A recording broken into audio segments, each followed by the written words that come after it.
आज रात सर्दियों की शाम का अंधेरा गहराता जा रहा था। बस स्टैंड पर बसों की आवाजाही लगी हुई थी। आसपास के लोग भी अपने अपने रूट की बस का इंतजार कर रहे थे। ठंडी हवा चल पड़ी थी।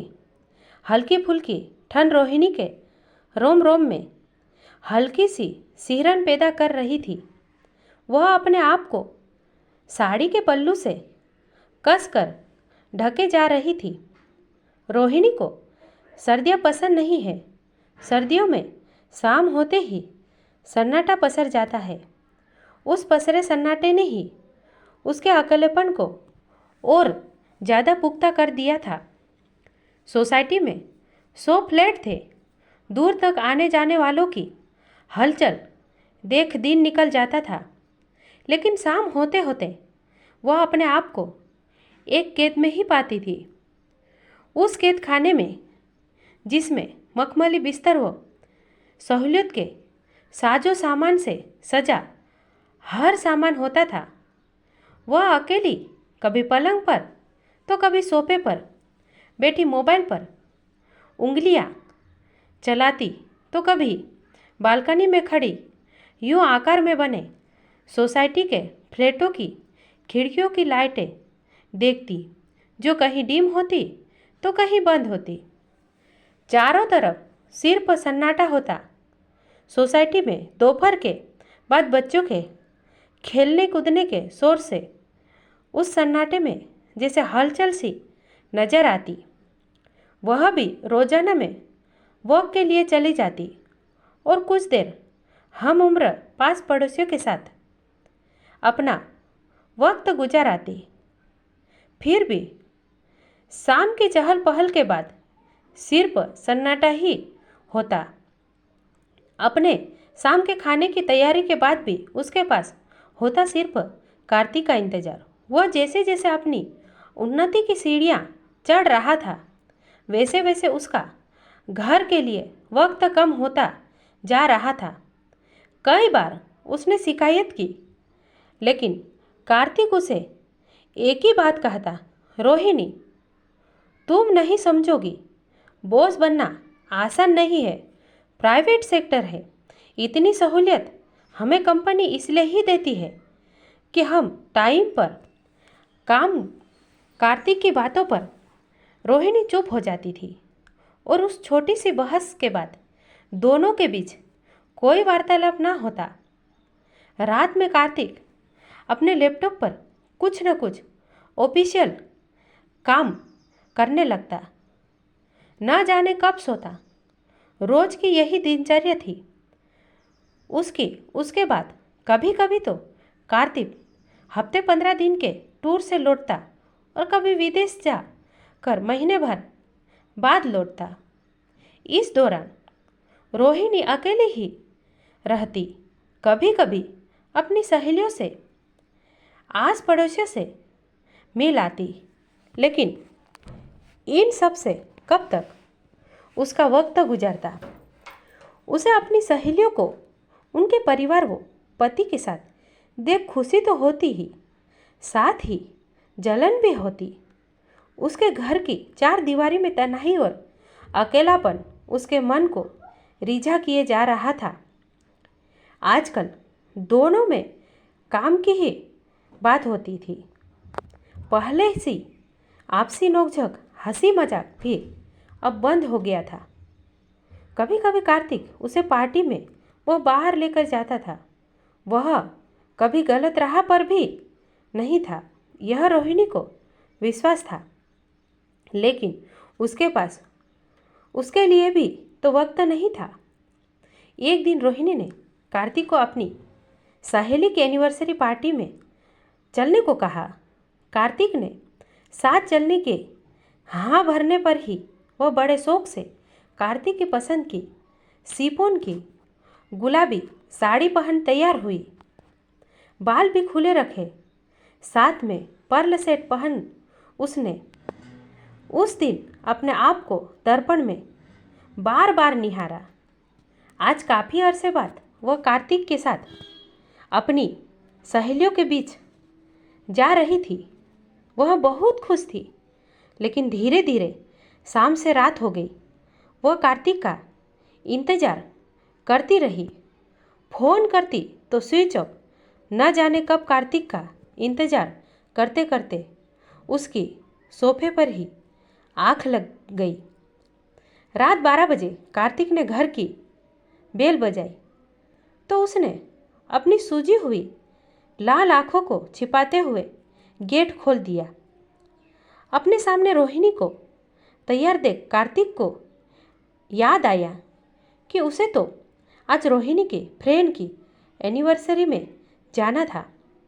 वो रोहिणी को देखते ही बोला, ओह सॉरी रोहिणी, मीटिंग लंबी चली, मैं तुम्हें कॉल भी नहीं कर पाया। कार्तिक को उस दिन रोहिणी ने कुछ ना कहा। गेट खोलकर वो कमरे में चली गई और चेंज कर बिस्तर पर औंधे मुंह लेटी रही। न जाने कितनी बार कार्तिक ने बात करने की कोशिश की, लेकिन रोहिणी आज भूत बनी थी। सुबह रोहिणी चुपचाप नाश्ता बनाकर पैकिंग में लग गई। कार्तिक ऑफिस के लिए निकलने लगा तो उसने पूछा, यह पैकिंग तुम कहीं जा रही हो? रोहिणी ने कहा, हाँ मायके। कार्तिक रात की बात याद कर बोला, सॉरी वह कल टाइम ही नहीं मिला। रोहिणी प्लीज। कार्तिक अब तुम्हारी सॉरी और प्लीज से मैं थक चुकी हूँ, मुझे जाने दो। उस दिन वह कार्तिक के घर से अकेले निकल पड़ी थी।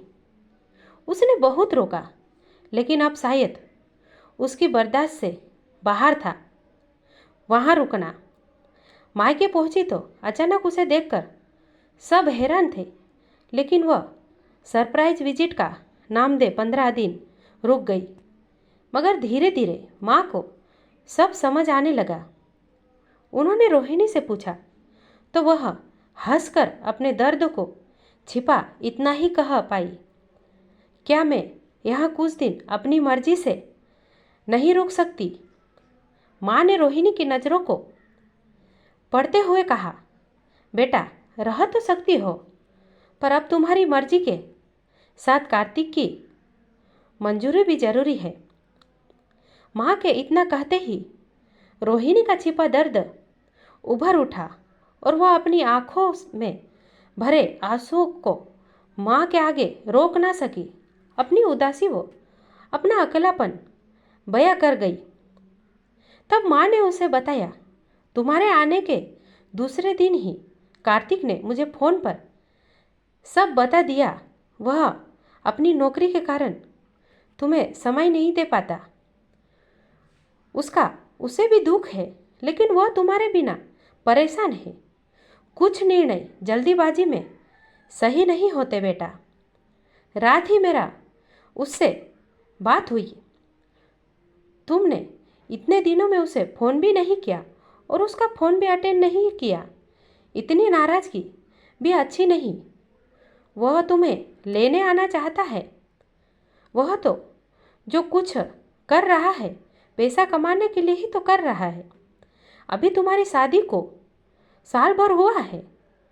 तुम दोनों की पूरी जिंदगी पड़ी है गृहस्थी में। बहुत से त्याग करने पड़ते हैं। कार्तिक को कुछ समय दो बेटा, एक दूसरे का साथ दो।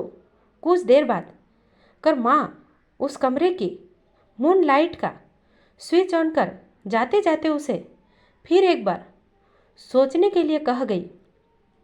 मून लाइट की सफ़ेद रोशनी में वो बिस्तर पर लेटी कार्तिक के साथ बीते पल याद करने लगी। जब उसे बुखार हुआ तो कार्तिक ने ऑफिस की ज़रूरी मीटिंग भी कैंसिल कर दी थी और दिन रात उसका ख्याल रखा था, जैसे कोई किसी बच्चे का ख्याल रखता है। उस वक्त जब वायरल फीवर से उसकी नस नस में दर्द था, उसे टाइम टाइम पर दवा जूस सब देता, कितना ख्याल रखता था। और एक बार वह 10 दिन की कहकर माँ के पास आई थी तो कार्तिक 5 दिन बाद ही आकर उसे सरप्राइज दे शिमला ट्रिप प्लान कर आया था। दोनों बाहें डाले शिमला की वादियों में घूमते रहे। तब दिन रात कब बीतते थे पता ही नहीं चलता। कार्तिक ने रोहिणी की नाराज़गी पर कभी जोर से बात नहीं की। वह हर बार उसे समझाने की कोशिश करता और सॉरी भी कह देता, लेकिन ना जाने उसे ही धीरे धीरे क्या हो गया, उसने चुप्पी साध ली। रोहिणी कार्तिक की थकान को उसकी बेरुखी समझती थी। जब वह कमरे में आकर सो जाता, कभी सोचा ही नहीं कि घर से बाहर आराम कहाँ है।